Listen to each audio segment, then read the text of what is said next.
Howdy folks, I hope you're all having a good one. I haven't.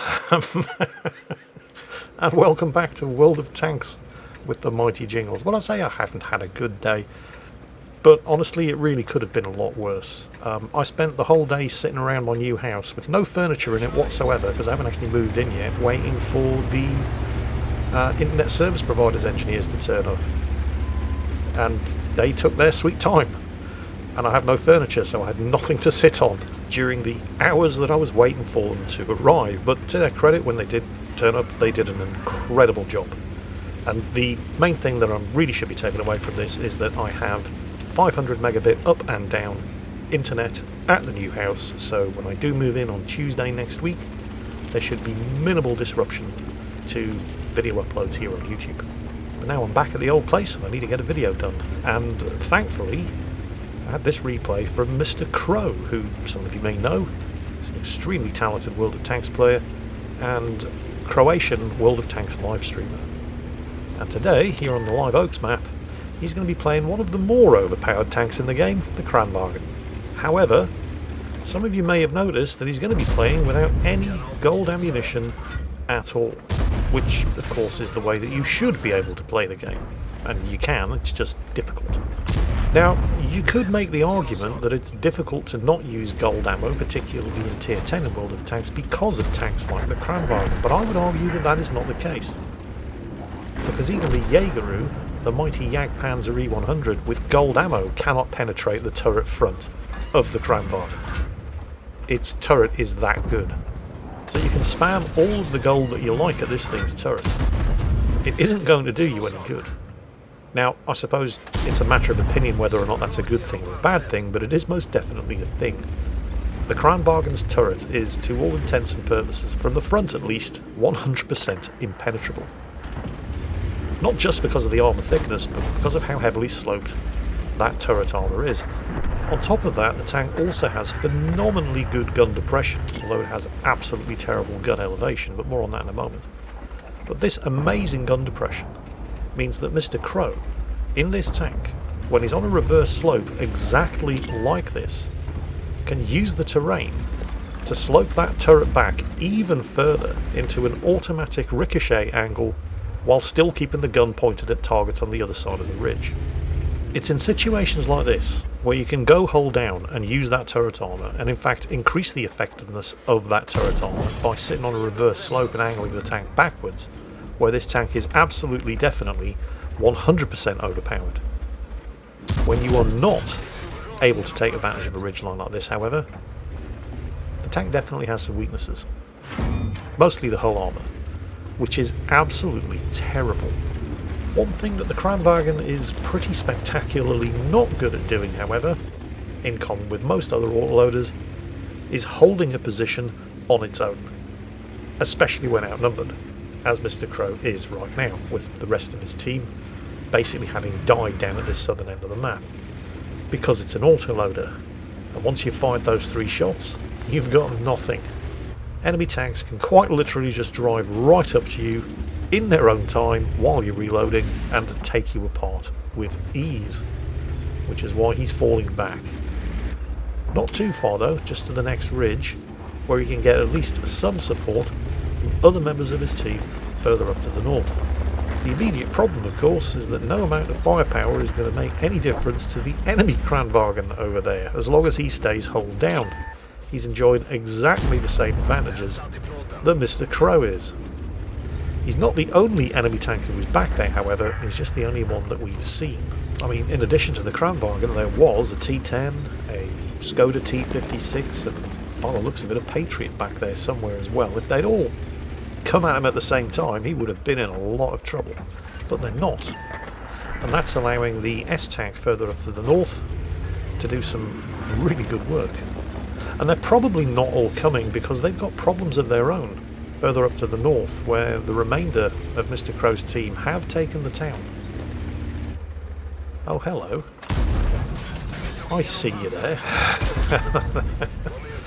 Sneaky little T10, managing to hook around on the inside of the railway embankment without being spotted, almost until it was too late.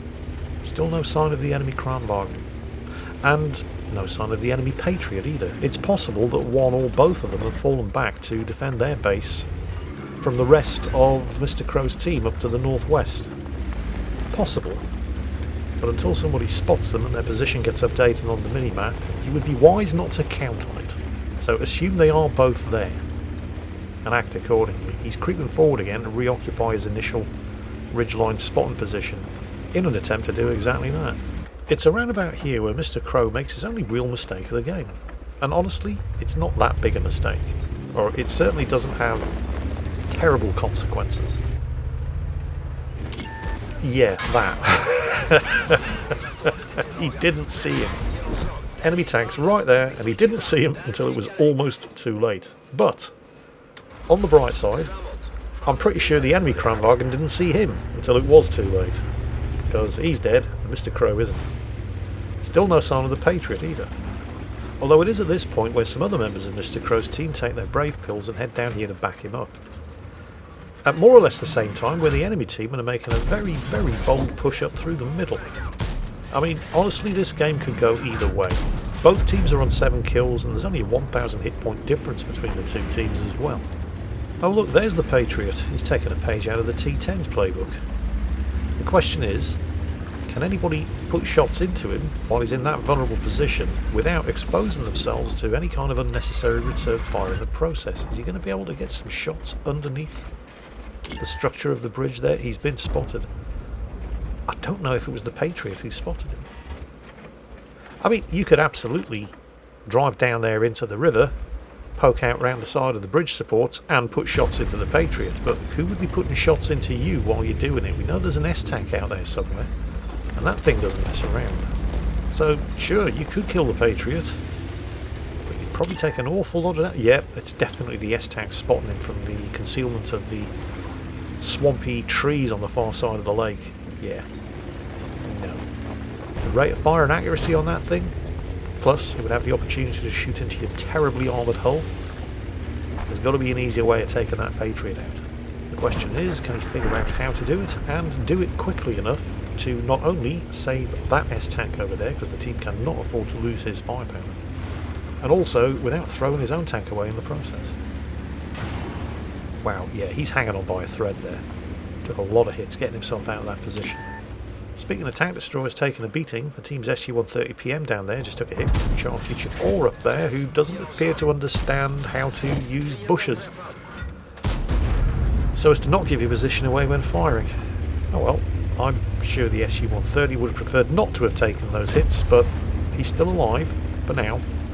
That's the main thing.